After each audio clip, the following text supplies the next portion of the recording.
the pollinator conservation. So in a lot of what's going on with pollinators really has nothing to do with pollination whatsoever. If you've heard me speak before, typically I'm coming at it more from the animal side of the equation, but certainly putting it in the context of pollination systems. And today I'm going to be focused on I'm going to switch things over to the plant side. So the start of my talk is the same as it always is, and that is separating flower visitors from pollinators. And as we progress in this talk, I'm going to show you data to make it very clear that there's a big difference between a flower visitor and a pollinator, and we need to pay closer attention to not only what's visiting flowers, but what they're doing when they're visiting the flowers. So a wide variety of animals visit flowers to feed on the nectar or pollen. There are hundreds, thousands of these species in North America alone. You can see some representatives from each of the groups. So just be aware that within each of these groups, there are hundreds or thousands of different species. So the bumblebees alone, there are 50 species. The nectar is their source of fuel. The pollen, if you're a bee, that's the way that you make new bees. And so all these bees are competing for access to nectar and pollen. So as they're foraging, as these flower visitors are foraging for nectar or pollen, if and only if they transfer pollen in a way that leads to fertilization and the production of seed from the plant's perspective, that's when their name changes from flower visitor to pollinator. So the term pollinator has everything to do with plant reproduction and not really much to do with the animal itself, right? The wind can function as a pollinator, water can function as a pollinator, right? So anything that helps the plant to complete pollination would be considered a pollinator. So the reason that we'll get to the reason why this is important in a second, but most people, when they think of pollinator, people call anything that visits a flower, people consider to be a pollinator. And then if I ask for a definition, typically I get, well, any animal that transfers pollen. And that's partially correct, but that's not completely correct. And you're missing the important part, and that is the fertilization and production of seed, which is the reproduction from the plant's perspective. And the reason that it's important is there are many cases where the animal will transfer pollen and it won't lead to fertilization. So if we have a plant that's what's called self-incompatible, that means it can't get pollinated by its own pollen. So if we had an individual bee or butterfly foraging up this inflorescence, transferring pollen in the process, you're transferring pollen, but there's no fertilization because it's self-incompatible. Similarly, if our animal moved from this plant to a plant of another species, assuming that they weren't interfertile, we would get pollen transfer, but we wouldn't get any fertilization. In fact, what we would get is there would be a reproductive cost incurred by this plant because this foreign pollen would block the surface of the stigma. So the pollen gets transferred to the stigma, pollen tube growth and fertilization taking place, that it blocks the surface of the stigma and it can't receive its own pollen. So this plant's wasting male gametes, and there's a reproductive cost from the female side of things with the recipient plant. So things can get complicated, right? So the pollination system is the plant and all of the animals that pollinate that plant. And just to give you an example of the difference, here we've got two bumblebee species foraging for nectar on an obedient plant. Here we have Bombus fervidus going into the flower, making contact with male and female reproductive structures. So here we have a pollinator of obedient plant. Here we have Bombus affinis that's biting a hole at the base of the flower, so it doesn't go into the flower, it doesn't make contact with the reproductive organs. And this is a flower visitor. And we can consider our affinis to be parasitic, so it's benefiting at a cost to the plant. And the cost is that when this affinis takes the nectar, our Bombus fervidus doesn't have any nectar and we'll go find another plant and won't pollinate our obedient plant. So plants have evolved traits that help to encourage visitation by their major pollinators, like our Bombus viridis, and they've also evolved traits to deter our nectar robbers, like Bombus affinis. And so Bombus affinis, we're not going to change the name from flower visitor to pollinator for Bombus affinis until we have a plant that it actually pollinates, and it pollinates that plant. You can't call something a pollinator hoping it will pollinate. You need to have the plant present so that it can perform its function. And here we're starting to separate out the animal from its functional role as a pollinator. So in the discussions, pollinator decline and pollinator pathways, pollinator this, pollinator that, what people seem to miss is that not everything visiting a flower is a pollinator. And the focus of my talk today is to look more closely at, first of all, is pollination important to the plant? Some plants don't need animals to pollinate them. They pollinate themselves. Others are highly dependent on animals, so we need to look closely at the species. And then within that, which of the animals that are visiting the flower actually function as a pollinator? Which ones are the Bombus viridis and which ones are the Bombus affinis? And that takes research to figure that out. Right. And very often we use the term pollinator and we know nothing about what's actually pollinating the plants. And this becomes extremely important if we want to bring back or understand the role that pollination of that plant plays in ecosystems. So these pollination systems are diverse. And as I mentioned, the plants have evolved floral traits that cater to or fit, quote unquote, with the animal that pollinates them. So some plants are targeting small bees, some are targeting large-bodied bees, some are focused specifically on bumblebees, some are focused on birds, and you can see that their reproductive structures match the morphology and the behavior of its major pollinator. So here we have our hummingbird. This is the pollen's deposited on the forehead of the hummingbird because that's the most efficient way that the plant can transfer pollen. If it deposited it somewhere else in the bird, it wouldn't be a very efficient way to transfer pollen. Some plant species, it's a one-to-one, so they're targeting one animal species. So here they're targeting this plant is targeting this fly species. And so if we see declines in this fly, this plant can't reproduce, and we're going to start to see declines in the plant species as well. Others have backup pollinators, but certainly most plants have a major pollinator and then some that would contribute to some degree. But we don't know enough about plants to plant pollination for most species. Interestingly, you'd think that plant species in decline, state listed species, we would know all of this, but it turns out we don't really know any of it. So we'll talk more about that in a second. And here's an example of a butterfly. So it's not all about the bees, right? Bees are certainly very important pollinators of some plants, but they aren't needed for other plants. This plant species is actually trying to deter bees because it's hummingbird pollinated and the bees can get the nectar without pollinating. So, the take home here is that everything is very specific. We got to get down to the species level to understand who's like what these pollination systems are, what they consist of. So the problem is that we've got declines on both sides, both the animal side that's acting as the pollinator and also the plant side of the equation. But this is showing you some examples from bumblebees and butterflies. I could have thrown up a figure with other bees, so non-bombus, and our native plants. Many species are in decline, many are becoming locally extinct. But we have to appreciate and understand that there are an equal number of species that are actually increasing or stable. So even if we look at plants, we look at bumblebees, there are some that are headed in the direction of local extinct. Some of them have one species has become locally extinct, we think. Similarly with plants. And it's not surprising that the plants, when we look at the plants, what we know about the pollinators, that those pollinators are also in decline. So we're seeing the back and forth declines.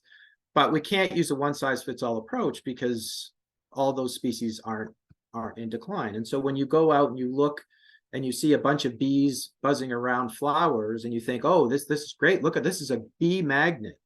Well, what you're seeing are all the common species. You're not seeing for the most part. You're not seeing the species of conservation concern because they're not after the same type of flower. And if you've seen one of my other talks, I go into that in more detail. The reason that this is important, all right, is because what I call pollination products, right? So when the animal pollinates the plant, we get the production of seeds and fruit. That's feeding small mammals and birds. And those small mammals and birds are feeding predatory species like hawks and owls. And so as we start to degrade our foundation, eventually our building is going to collapse, right? We're going to get a massive reduction in biodiversity as we start to reduce the food, diversity of food available to the birds and the small mammals. They're going to start to decline, and we're going to get this collapse in biodiversity. And the reason that this is important is because the diversity is providing us with what are called ecosystem services, and these are things we get from nature for free,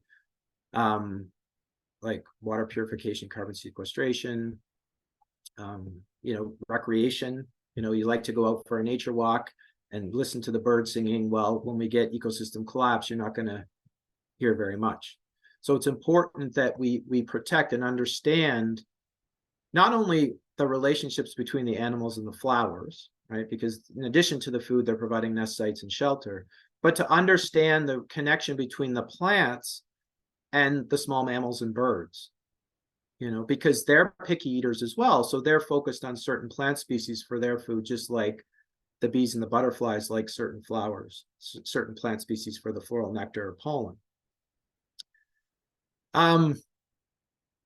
So when we look then, because we have these differential declines, the approach that I'm taking, my lab's taking, is more of a species ecology approach. So we're trying to understand each species. The reason that we have so many species is because they're unique in some way. They have a unique set of needs. If everything had the same needs, they would outcompete one another, and we'd end up with one species. So the diversity tells us that we're different, but for whatever reason, those differences are not incorporated into any pollinator conservation plans. Very rarely. It's, hey, this is good for bees. This is good for butterflies. Well, when you have 4,000 bee species, there isn't a plant that's going to feed all those bees, right? Each bee is preferring a different plant species. And that's just for the when they're looking for nectar and pollen, but they also need nest sites and sites to overwinter. Butterflies need host plants, right? All of these species need different things. Similarly, the plants are looking for different animals to pollinate them. The plants are competing for pollinators, right? And that competition has driven selection on floral traits to fit with certain animals, which is how these pollination systems are formed in the first place. But we also have animals looking for food, and there's selection on the animals to be able to exploit plants without necessarily pollinating them. The animals don't care about pollination, the plants do. And so there's this, people think of plant pollinator systems as this beautiful mutualism where both sides benefit. It's absolutely not like that. It's a battle. And there is plant pollinator conflict because often what the plants want the animals to do is not in the animal's best interest. And so plants want animals to specialize. The animals don't care. They're going to do whatever it takes to maximize their rate of energy gain. And that conflict has driven the evolution, floral evolution. The reason we see so many different types of flowers and animals is because of that back and forth battle. So we need to take a closer look at the plants and what's pollinating them. And that's where I'm going to focus today. So here's where we diverge from what I typically talk about. So as we switch to the plant side, obviously what becomes important is pollination. The reason that pollination is important is because that's how we're feeding and housing animals at different trophic levels. And I often give this example, but here it's more relevant that obviously if we just care about the animals, we could put up feeders. We could feed those animals, feed those quote unquote pollinators that we care so much about. And I could invent a feeder to feed all the bees on the planet. And that's great for the bees, but the plants are going to start to decline and disappear, and everything that depends on those plants are going to disappear as well. And so we have to ask ourselves, if you're a hummingbird and we put out a monarda, which is hummingbird pollinated, here are all the benefits we get from the pollination. We're able to support the orange mint moth that uses Monarda as a host plant. We're supporting birds that feed on moths. At the adult stage, we're feeding birds that feed on mint moth at the larval stage. We're feeding birds that feed on the seeds of Monarda. So we're able to support all this biodiversity and all these connections with the plant. It's completely missing. So here we save one species, or if we save pollination, we're saving systems. If we were to substitute our feeder with a non-native species, it's the same effect. Why?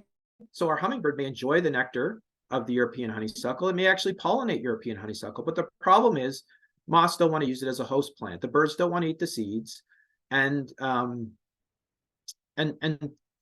this makes perfect sense because these systems have co-evolved together. They've evolved, and they're there because they like the taste of certain things, and they can exploit things better than other birds, right? So everything has sorted itself out, and when you throw in a non-native species, although you might be helping one, it's at the cost of several, and we have to start to change that. And the reason is because we're focusing on pollinators and thinking it's just about the animal, and particularly the bee, and not the process of pollination, which is why I use the term pollination system.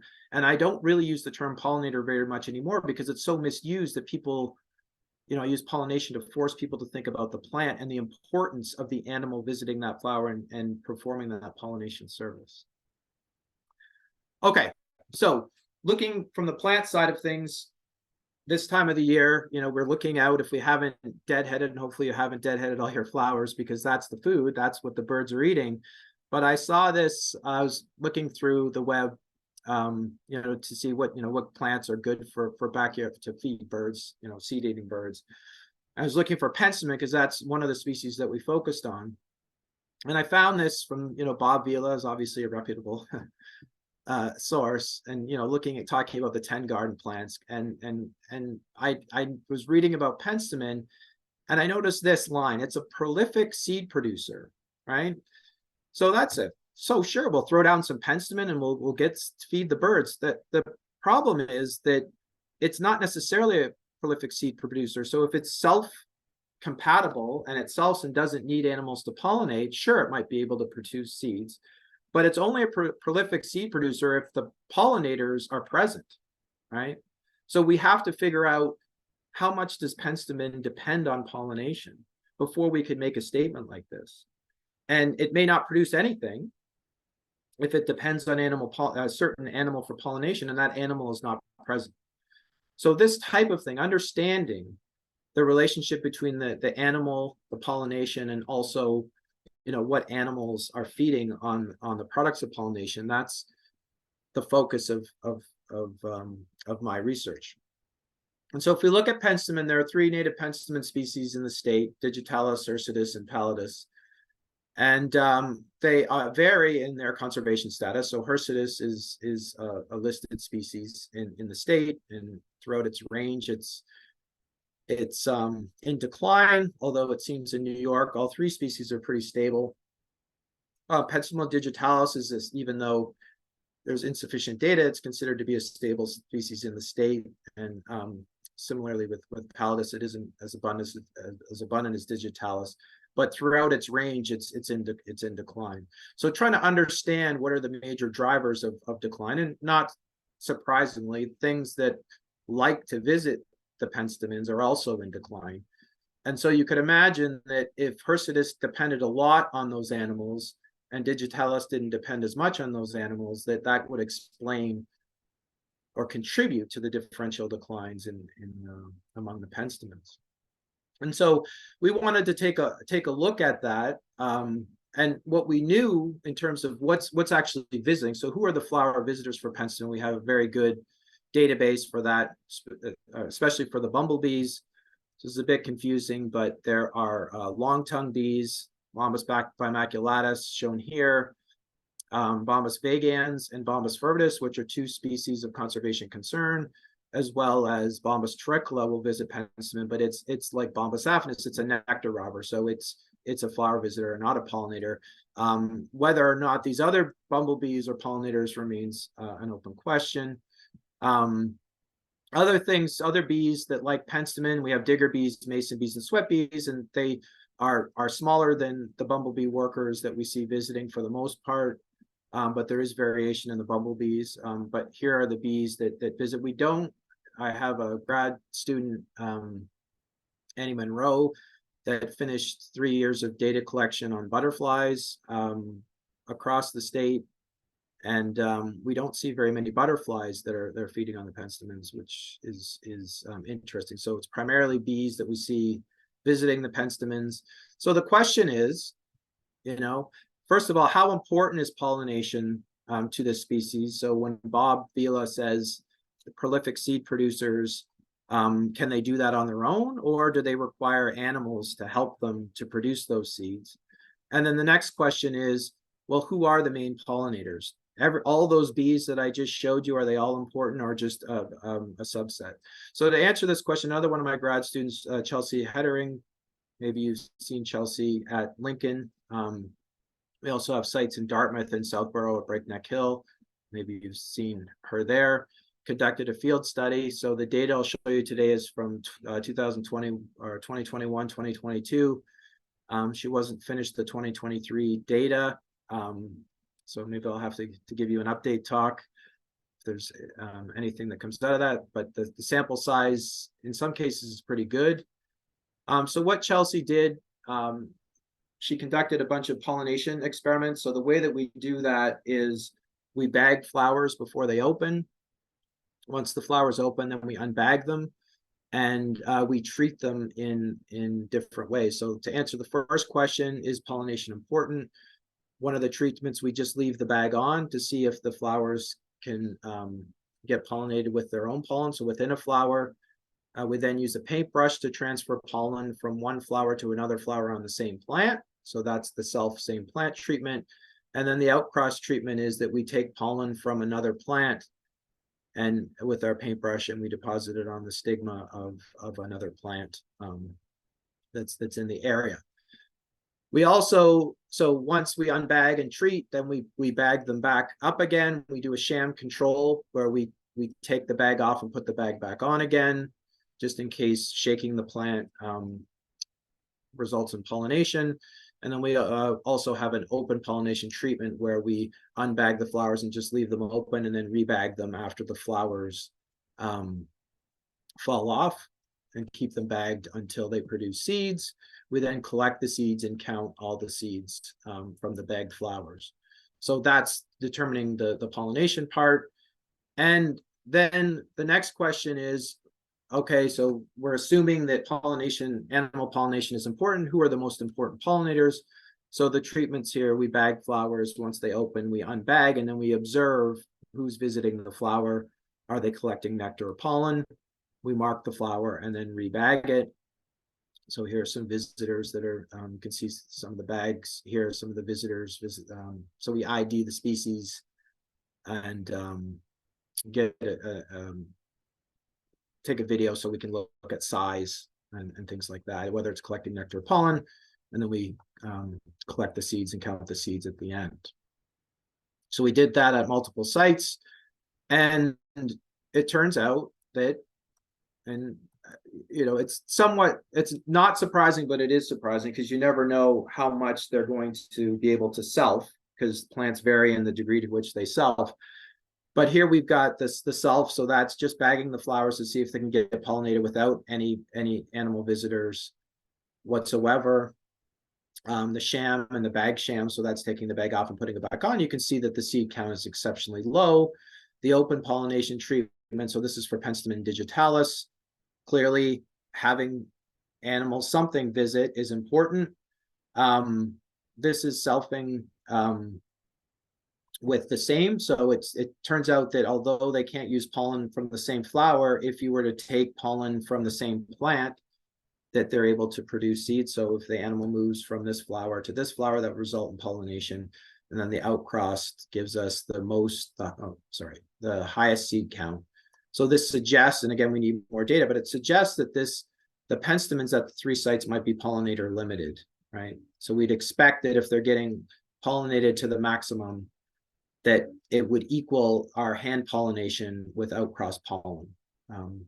But again, we need more data. If we look over at Penstemon hirsutus, we see the same thing. pollination, animal pollination is extremely important, right? They can't do it on their own. So here we've got open, the same, and outcross, so they can have pollen transferred within the same plant. So they need help transferring the pollen and depositing on stigmas, but they can use their same pollen, so they're self-compatible. So this shows us how important that animal pollination is to this plant species. So clearly, if we didn't have anything visiting these plants, they would be in serious trouble.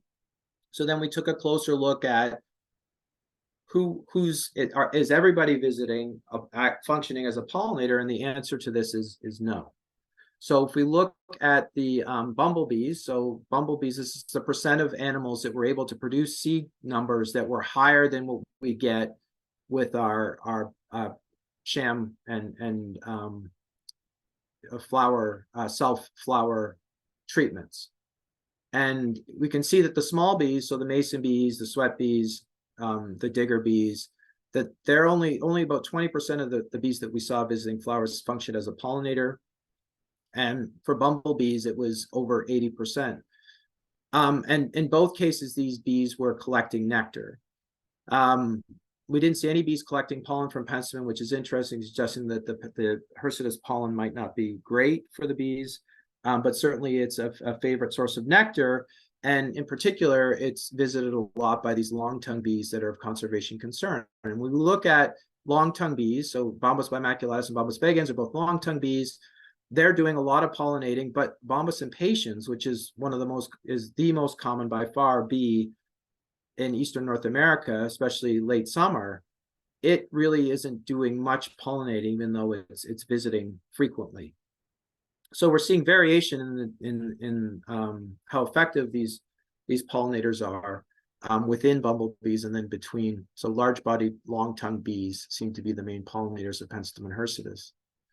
We look at Penstemon digitalis, we see that bumblebees, whether they're collecting nectar or pollen, are more effective at producing seed than small bees, right? So if we look at bumblebees, whether they're collecting nectar or pollen, doesn't matter. All of the small bees on Penstemon digitalis were collecting pollen. And if we look at how many of them were functioning as pollinators, again, it's less than 20%. So here, unlike Penstemon hirsutus, the bumblebee species doesn't seem to matter, but it's large-bodied bees. So bumblebee workers are larger than the small bees that we're talking about here. They seem to be the main pollinators of Penstemon digitalis. So pollination is important, but the pollinators that we see are also important. So if we look back at Penstemon hirsutus, Bombus vagans and Bombus fervidus, which also visits, but we didn't get a lot of data on Bombus fervidus just because it's in low number, are extremely important. So if we lose Bombus fervidus and vagans, then the plants depend solely on Bombus bimaculatus for pollination. We lose all the long-tongued bees, and this species is in trouble. So it would be interesting to see in areas where it doesn't do very well if those long-tongued bees are also show lower abundance. These are the types of questions that we can answer. So when we go back and look at the statement by Bob Vila, is a prolific seed producer true, but that's only true if the correct bee species are also there. And I'll say that what is interesting to me is that these pollination experiments are extremely easy to do. You know, it takes time to count seeds, but anybody can do these pollination experiments. They're not overly difficult. Yet we lack information, desperately need information on what's pollinating our native plants. You know, there are people that study native plants, and we know some species really well and in a lot of detail, but for the vast majority of species, we know very little. And so, you know, I'm hoping that we'll have more information on the importance of pollination, or who the pollinators are and the importance of pollination for these other species. The reason that that's so important is because we would then want to connect the seed production to bird abundance, right? So we want to look in areas where the plant might be pollinator limited, which means we're low seed production. How is that affecting the birds? So here it's not Penstemon, but we have shrubby St. John's were visited by Bombus vagans pollinating it, and then we go look in the fall and we're able to support this white-throated sparrow, which is a bird species of conservation concern. And so the amount of vegans we have would be reflected in the amount of seed we have and whether we're able to support birds. So we're expanding these pollination experiments to look at who's benefiting from the products of pollination. And so with that, I'd like to thank you very much, and I'm happy to take any questions. Thank you, Rob. That was really interesting. And I think there's a lot of people on the call who finally got their question answered. What are those bags Yes, what doing? are those bags? Aren't we supposed to be feeding bees? Why are we bagging flowers and they can't get to the flower? Are we torturing them? So there is method to my madness. Hopefully everybody got that point at the very least. So I've got a question for Anne, and then while we're answering that, folks, feel free to put questions in the chat, or you can use the raise hand feature and we'll call on you. So Anne asked, is there a specific explanation for changes in the past 20 years that led to such an increase for some bees and decrease for others in terms of population? Right, excellent question. It's the million-dollar question, and one that I'm trying to figure out. There are a lot of factors thought to contribute to decline. It's probably multiple factors. I think it seems that habitat. So there are a couple of things that are going on. I think with the bumblebees, climate change played a role in limiting distribution. You know, we used to see bees on the Cape. We don't see them anymore, and I think that has to do with snow cover and overwintering success. But other than that, we just, it's likely habitat change, but we know so little about the ecology of the species in decline that there isn't anything that sticks out. I mean, I'm looking at nest site preferences. Overwintering is very difficult to study the bumblebees anyway, nesting and overwintering. I'm looking at floral resource use, and I could make the case that Bombus fervidus is in decline because we've eliminated all the native plants that produce high quality pollen for most landscapes. And the reason that they're not locally extinct is because of red clover, that the red clover keeps their heads just above water. When we give them native plants that they co-evolved with, we see populations increasing.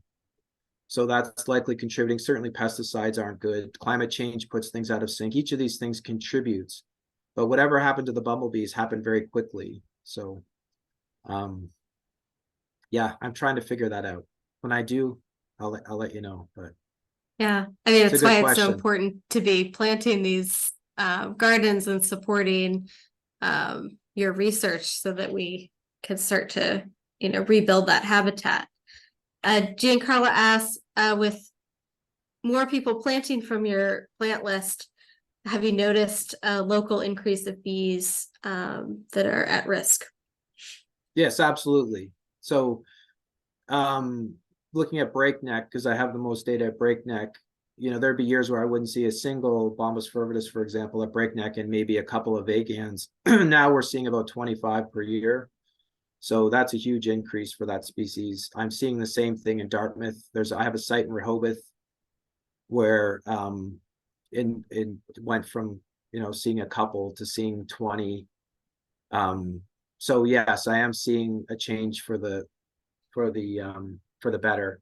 But definitely in all cases I've been able to see the target species, and then in 5 years I'll be able to look at population trends and give you a better sense. But I'm very happy with the results that I'm seeing so far. That's really great news. Mark? Feel free to unmute yourself. I think I gave everyone permission to do that. Hello? Oh, yes. We can hear you. Okay, where do we get a copy of this plant list? Because we're trying very hard to do something worthwhile, and I have a feeling we're planting a lot of the wrong plants. We do have bee balm, though. Yeah, so if you look down here, gegearlab.weebly.com, that's my lab website, and there is a tab that says plant list, and there's a PDF of the list there that you can download, and I'll be updating that in the spring based on mostly from the butterfly side of things. there's a lot of interesting things that my other grad student has found with respect to butterfly preferences. Thank you. You're welcome. Giancarlo?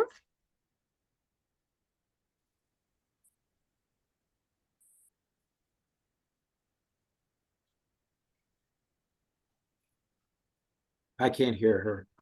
I can't either. Floor is yours Okay. then. Just while we're waiting to see if Carla can get on, I can also send out the plant list when I send the recording out to folks. Yeah, it's a great. really great resource. It's got species organized by what pollinating animal they're supporting and bloom time, and it's a great resource. Okay, Giancarlo, can is your audio working? You could type in the chat if you can't. We can't hear you. Why don't you type your question in the chat, and meanwhile we'll take Anne's question and then we'll circle back to you. So Anne?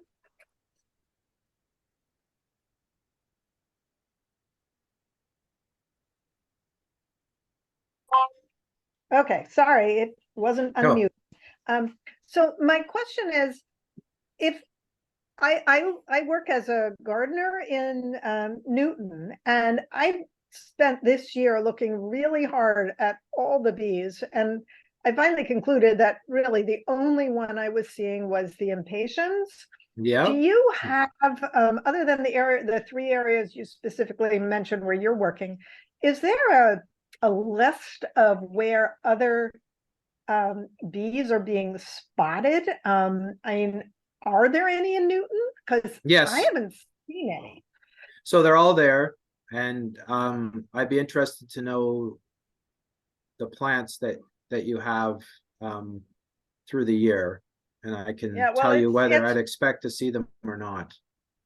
Okay, that may be the problem. So Yeah, I think a lot of, so people love, in terms of the pollinator gardens that I see, they love black-eyed Susan, mountain mint, they love echinacea. None of the bee species of conservation concern are visiting those plant species. Goldenrod, unless it's showy goldenrod, they're not visiting. Aster, they're not visiting. And it turns out that, the butterflies are showing very similar preferences to the bees. So Monarda is, in terms of ecological value, if we look at species of conservation concern, Monarda is way up there. It's probably #1. And so if you don't have certain plants, you're just not going to see the bees. So the fact you're only seeing Bombus impatiens, there are other areas that are the same, but that's telling me that you've got, you don't have those more tubular flowers that are supporting those longer tongue bees. And if you do, you don't have a source throughout the entire season. The other is that you probably don't have key pollen plants, such as St. John's wort, purple flowering raspberry is another one, and meadowsweet is another one. Native straight species. If you have any cultivars, that could explain it too, because you're changing the chemistry and you're not going to potentially not get the same response that you would from a straight species. all right, okay, so I have to up the tubular flowers. Well, so if you look at my list, I mean, you could Yeah. tell me the plant species that are there, and I'll tell you what bumblebees would be visiting them, because at this Yeah, point well, I have a pretty good sense.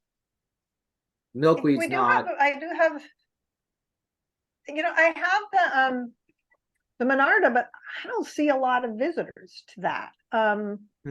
But you're right, I do see the bees on the mountain mint gets a lot of visitors, but they're obviously a short tongue flower. They're honeybees, wasps, and Bombus impatiens, Yeah, and they're there in then- the hundreds. But that's what I mean by the diversity versus abundance, and targeting certain species. I will say though that, I mean, if you're in an urban area, where you don't have, you're not close to an area that would have good nesting habitat. You know, there are areas that would just be bombus impatiens because it's the most flexible. It's the best suited for whatever reason to an urban area where it's all non-natives and you know, it's pretty flexible in its foraging. But I think Newton is got enough green space that you should be seeing more than impatiens if you've got the plants in there. Yeah, And and the- Rob, the just to call out Freddie's comment, Newton has a pollination preservation garden. It's at the entrance to Cold Spring Park, and they've planted it with plants from your list. So if you were to visit that, Anne, you would kind of see a nice robust Yeah, I selection. I talked to the guy that I have visited that, and I talked to the person who's caring for it, and I asked him if he's seen anything other than the impatiens, and he said no, he hasn't seen anything else there. Well, Okay. I'll stop by this year and Take a look, yeah. figure out what's going on. I mean, I'd be shocked Yeah. if it's only and again, if you're, by the way, if you're looking in August, you're looking at the wrong time, because no matter where you are, bombus impatiens is going to dominate. And so you'll see one vagans for every 100 impatiens. That's how abundant it's all impatiens and honeybees from about August 15th through the first hard frost. So if you look in June, mid to late June is the best time to see bumblebee diversity. Okay, Maybe first week of July.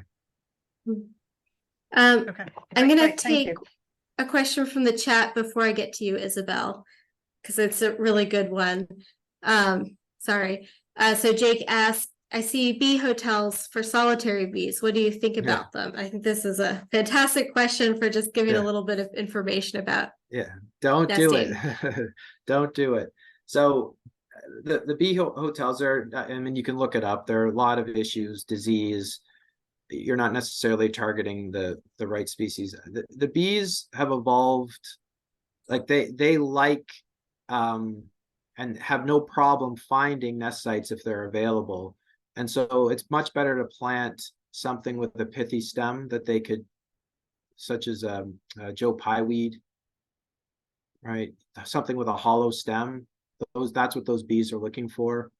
So it's much better to plant a bunch of different species of Joe Pyeweed than it would be to put in a bee hotel. So you get the benefits of the pollination products, plus you're giving them the plant material that they need. So again, just like the flowers, that each bee species is looking for something different when it comes to nesting and overwintering. There may be some overlap, but you know, that separation is what keeps the diversity.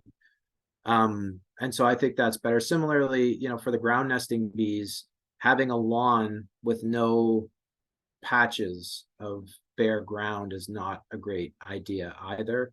So if you have, like my lawn is terrible, it's got all this, it's like a sandy soil, but the bees love it. And I don't want to fix it because when I go out there in the spring, there are 100 bee nests that I'm seeing in the ground. And so I just give them the pollen source and you know, I'm able to support those ground nesting bees as well, just by, you know, managing and sort of keeping things more natural.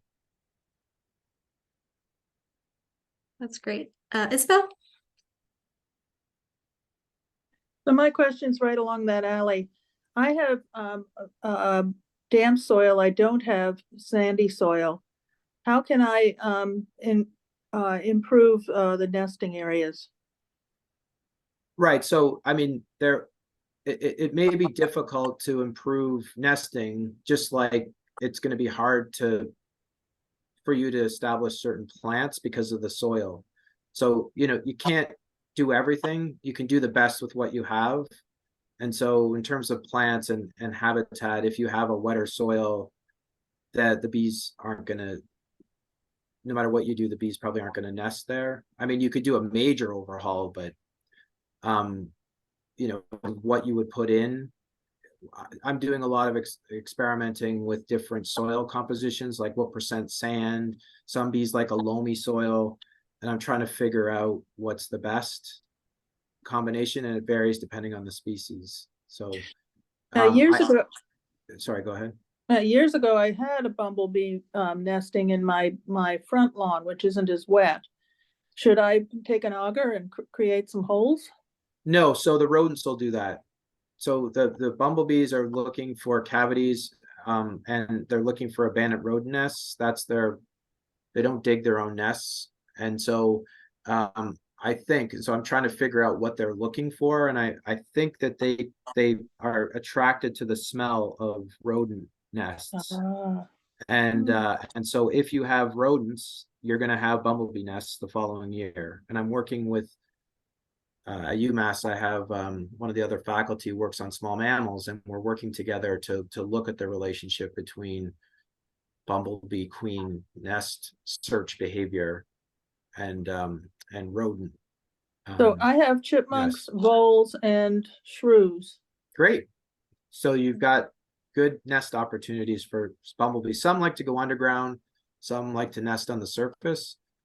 So you'll get this, you'll be able to support whatever the species, if it's underground or surface nest. Typically the surface nests are grass. You need tall grass that is matted, so you can't mow it if you want to support the surface nesting bees. And the other interesting thing is when you mow, the rodents go underground. And so that's not going to, they don't have any nest sites to look for. So those surface nesting bees are looking for surface rodent nests. When you mow, those rodents go underground instead of nesting on the surface. And so you're removing nest options for those bumblebees of conservation concern. Are those bumblebees that surface nest? Yep. Yeah. Bombus fervidus is a surface nester.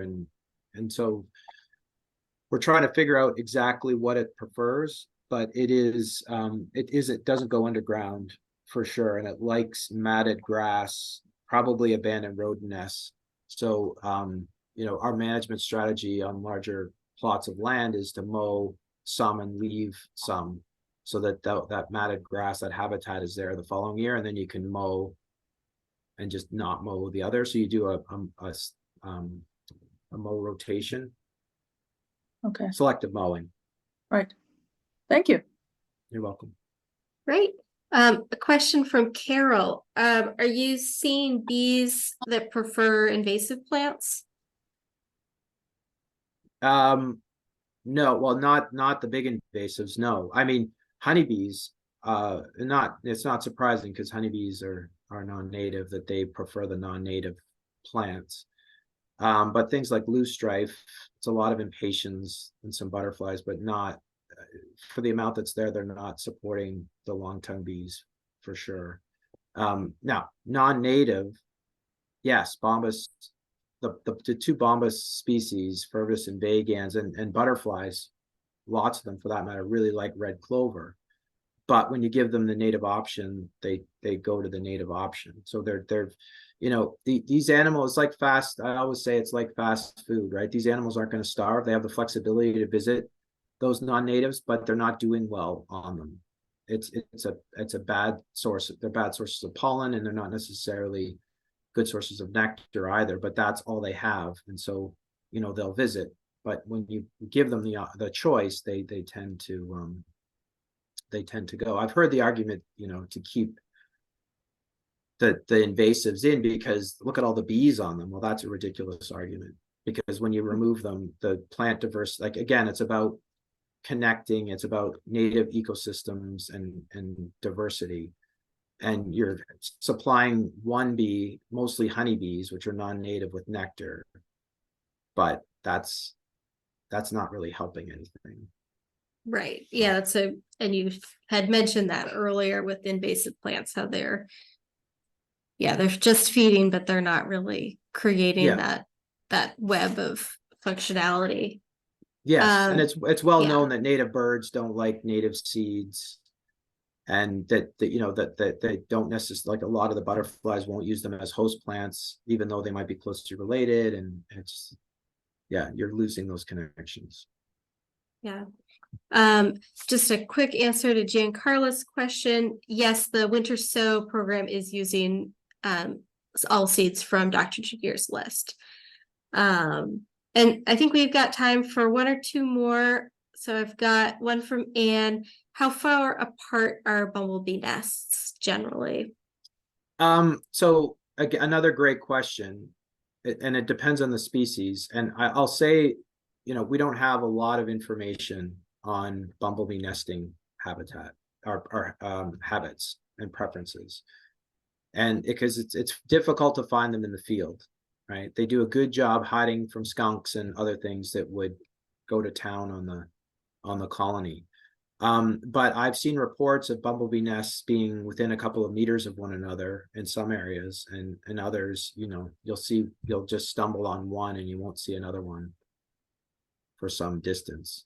So it varies, but what is producing that variation, we don't know. So Okay, so it's not necessarily proximity to the floral resources that they need. no, I mean, a bumblebee can travel a good distance to get to those resources. For butterflies, so it's important that for those people that have butterfly gardens, that's all nectar plants, unless you have the host plant, you're not going to support the butterflies. And so how close does the host plant need to be to the nectar plant for a butterfly? These are all interesting and important questions that I don't have the answer to, but my grad students started to look at that. For the smaller bees, how close does the resource have to be to their nest? They're not flying as far as a bumblebee. And for some species, we have an idea, a few 100 feet type thing versus a mile that a bumblebee would travel to find a resource. Yeah, that's great. So I think we have kind of one last question, and I'll build on it, which is, what can homeowners do to help native bees successfully overwinter? And I will try and share with this recording a program that we had a couple weeks ago on leaving the leaves and saving the stems, because I think that'll be part of Rob's answer to this question. Yes, you've heard me before. Yes, the fall cleanup or spring cleanup is, if you're conservation minded, is a big no. So as Bryn said, especially with the lack of snow cover, that those leaves are forming an insulating layer. So what will happen is a bumblebee queen's looking for a nice loamy soil, will dig down into the soil, and then a certain distance, and is expecting, quote unquote, snowpack to insulate them from cold temperatures. Well, we don't have the snow, and so those leaves are forming that barrier. And it's not just bumblebees, butterflies, other bees are overwintering in this way. And so when you blow the leaves, then you're allowing those cold temperatures to penetrate to where these animals are, and it's just going to kill them off straight away. And so, the stems, if you're going to cut stems, right? So we had the question about those nests, those artificial nest boxes. You got to leave the stems because they're not just in there for a single season. Some of them are in there for 2 years. So you don't want to eliminate that nest site. When you deadhead flowers, I mean, the whole point of this is to produce seeds for migrating birds or birds that are here or small mammals that are here for the winter. So when you're getting rid of that resource, you're defeating the purpose of having a quote unquote pollinator garden. The whole point is you are trying to provide pollination products in the form of fruit, seeds, plant material to other animals. And when you remove it, you're defeating the purpose. And I see that a lot. Pollinator gardens where I go through in the winter and everything is mowed down to the ground with no leaves. So I'll get off my soapbox. Freddie just shared a great resource, and down in Southborough, she's still giving away free seeds. They're all from Dr. Gegear's plant list. So feel free to message her directly if you're interested in that. I'll just leave with one final question, Rob, and then we'll start to wrap up, which is just going off of your research into, the self-pollinating or over-pollinating, I think is the term you used, or cross. How would you recommend people plant? Like, should they be in groups? Should flowers be of the same species be spaced out? What's sort of a minimum area of one species that you'd recommend? In terms of a resource, I say a square meter, but whether you space them out or not, I mean, the bees are smart enough to know where the other one is, and they can sense it. So you could spread them out. I think one of the biggest things as we move forward and think about populations is genetic diversity. And so when you get plants, you should get them from multiple sources so that you've got that genetic diversity, and there's a higher likelihood that those plants will establish and thrive and are resistant to any change. And I just want to follow up that, so, the things on my list perform a certain function, but it's not, first of all, I'm not ignoring stable and common species. They all visit the same plants. It's just that certain plants, the species of conservation concern, won't visit. And I'm not saying to not plant certain native plants, but I'm asking you to think more about what you're putting in the ground and what you're hoping to help, and to balance things out, right? So I don't want this blind just planted on things on my list. They tend to be missing in a neglected part of things, but certainly if you want to put mountain mint in your garden, go for it. Just don't think that mountain mint is doing like a certain function, right? That you can balance things out. Because I think it's I felt I had to say that. I think it's a great way to look at it, is to keep adding to the garden. You don't necessarily have to subtract what's already there. That's right. Round it out a little bit. That's all. Yeah. Well, thank you, Rob. This was really interesting, and I think everybody else was also really interested to hear. We hadn't heard this sort of plant focused side of your pollination systems talk before. So I'll send out. Yeah. I was going to say, it's the first time I've given this talk, and it's I just got the data together today, so it's a work in progress. But you were the first, if anybody cares. And when you see this, and when I add data to it, we'll get. Yeah, well, I have to see what it'll look like once you get the Monarda data. Yes, so we also did Monarda mimulus. I didn't include it because I don't have data, but those plant species were included, and it would be interesting to see those species. So yes, in future I will add more species to the plant talk and share it with you if you want. Well, this was fascinating. I think we're all inspired to skip the fall cleanup again. Yeah. Thank you everyone for joining. Thank you, Rob, and have a great night, everybody. Thank you. Yes, have a great night. Thanks again.